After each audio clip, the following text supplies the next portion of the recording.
차를 보러 갔다가 그 자리에서 계약금을 걸고 돌아왔습니다. 그 차가 뭐냐면, 네, 여러분 안녕하세요, 마이플로입니다. 오늘은 조금 씁쓸한 소식 그리고 좋은 소식, 이렇게 두 가지 소식을 좀 들고 왔습니다. 둘 중에 뭘 먼저 이야기할까 좀 고민을 많이 했었는데, 아무래도 쓴맛 먼저 보고 좋은 거, 달달한 거 듣는 게 좋을 것 같아서 씁쓸한 얘기 먼저 간단하게 하고 뒤에 얘기 이어서 해보도록 할게요. 말씀드리기에 앞서서 바로 직전 영상이었던 저의 교통사고 났었던 이야기와 이어지는 내용이라고 봐주시면 되겠고요. 교통사고 영상 못 보셨다면 우측에 보이시는 영상 보고 오시면 이해가 더 쉬우실 거라 생각이 됩니다. 씁쓸한 소식이 뭐냐면, 이전 영상에서 사고 이후에 차가 너무 많이 망가져서 고칠 수가 없어서 결국 전손 처리, 폐차를 할 예정이라고 말씀을 드렸었는데요. 오늘 폐차 업체에서 제 차를 가지고 갔다라고 합니다. 가져가는 모습을 제가 제 눈으로 직접 볼 수 있었으면 참 좋았을 텐데, 오늘이 수요일이거든요. 평일이잖아요. 그래서 저는 사무실에서 근무를 하고 있었고, 견인차가 와서 차를 실어서 가지고 갔다라는 소식을 제 차를 보관하던 샵 사장님을 통해서 전해드리게 되었습니다. 제가 사장님한테 부탁을 드렸어요. 제가 유튜브를 하는데 제 차가 가는 마지막 모습을 기록을 하고 싶다, 그래서 영상을 좀 찍어주실 수 없느냐라고 부탁을 드렸는데, 흔쾌히 또 찍어주시겠다고 해가지고 아까 4시 반쯤인가 사장님으로부터 영상을 제공받았습니다.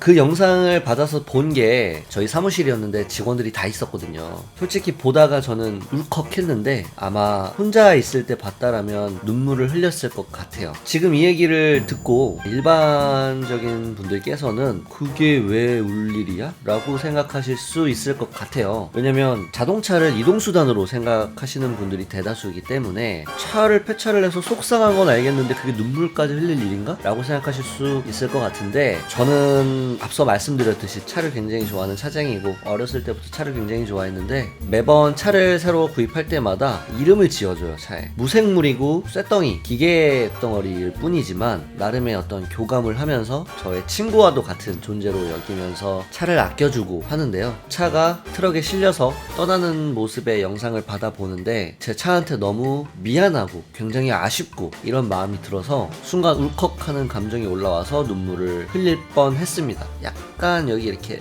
맺히긴 했는데 흘리진 않았어요. 장난이고요. 나 진짜 눈물 날 뻔했어. 감정이입 제대로 했어.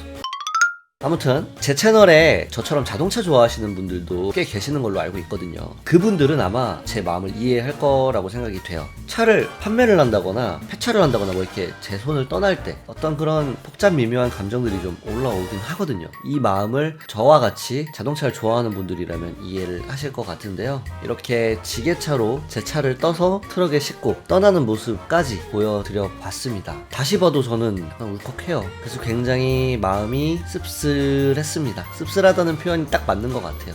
이제 좋은 소식을 알려드려야겠죠. 제가 이전 영상에서 새로운 차를 또 사야 되기 때문에 어떤 차를 살지 골라보는 영상을 찍어볼까 말씀을 드렸었는데, 제가 차를 또 급하게 또 써야 하는 상황이다 보니까 한 2-3일을 하루 종일 그냥 자동차만 들여다봤던 것 같아요. 전 세계 모든 브랜드와 모든 차종을 다 고려해봤을 정도로 엄청나게 많은 차들을 봤었는데, 제가 가진 그 예산 안에서 살 수 있는 차가 굉장히 한정적이더라고요. 예산만 맞출 게 아니라 저도 나름 차쟁이로서 제가 만족할 수 있는 어떤 포인트가 있어야 되는데, 그런 것들을 좀 따지다 보니까 고를 수 있는 차종이 굉장히 제한적이더라고요. 그래서 어떤 차를 사야 되나 굉장히 많은 고민을 했었는데, 바로 어제 저녁 우연히도 제 마음에 쏙 드는, 쏙이 맞나? 거의 마음에 드는 매물을 발견을 해서 퇴근 후에 차를 바로 보러 갔다가 그 자리에서 계약금을 걸고 차량을 구입하기로 약속을 하고 돌아왔습니다. 그 차가 뭐냐면 바로 인피니티사의 G37 쿠페 차량입니다. G37 쿠페는 바로 직전에 탔었던 370Z와 같은 엔진을 사용을 해요. 왜냐면 370Z는 닛산이라는 브랜드의 차고 G37 쿠페는 인피니티라는 브랜드의 차인데, 이 인피니티라는 브랜드 자체가 자체가 닛산에서 만든 거거든요. 그래서 같은 회사라고 보시면 됩니다. 그래서 엔진도 같은 엔진을 호환해서 써요. 의도했던 건 아니지만 폐차를 했지만 똑같은 엔진을 다시 탈 수 있게 된 겁니다. 문도 두 짝이에요. 똑같이 두 짝인 차로 바꿨습니다. 다만 차이점이 있다면 이 G37 쿠페는 370Z보다는 조금 더 덜 스포츠카적인 차라서 편안함이 강조된 차이기 때문에 뒷좌석도 있고요. 편의사항도 더 많아요. 이런 차이점이 좀 있는데 어쨌든 제가 좋아하던 370Z와 같은 엔진을 쓰는 차량을 가져올 수 있게 돼서 그 부분에서 굉장히 만족감을 느끼고요. 예산에 맞춰서 별로 타고 싶지도 않은 차를 억지로 탈 수도 있었는데 이 차라면 제가 어느 정도 만족을 하고 탈 수 있을 것 같아서 지금 굉장히 좀 설레는 상태입니다. 차는 지금 저한테 없고요. 완전히 구입을 한 건 아니고 계약금만 걸고 온 상태인데 오늘이 수요일, 내일 모레 금요일에 만나서 이전을 치고 저희 집으로 가져올 예정입니다. 이로써 저의 13번째 차가 되게 되었는데요. 운전하는 11년 동안 정말 많은 차를 바꿨던 것 같아요. 물론 더 많이 바꾸신 분들도 계시겠지만 일반적으로 봤을 때 저도 좀 정상은 아니라고 생각하기 때문에. 근데 이번 같은 경우는 강제 기변이잖아요. 어쩔 수 없이 바꿔야 되는 3개월 만에 바꾸게 되었는데 나름 제가 만족할 수 있는 차로 갖고 올 수 있게 된 것 같아서 참 다행이라는 생각이 들고요. 좋은 소식이라고 생각이 듭니다.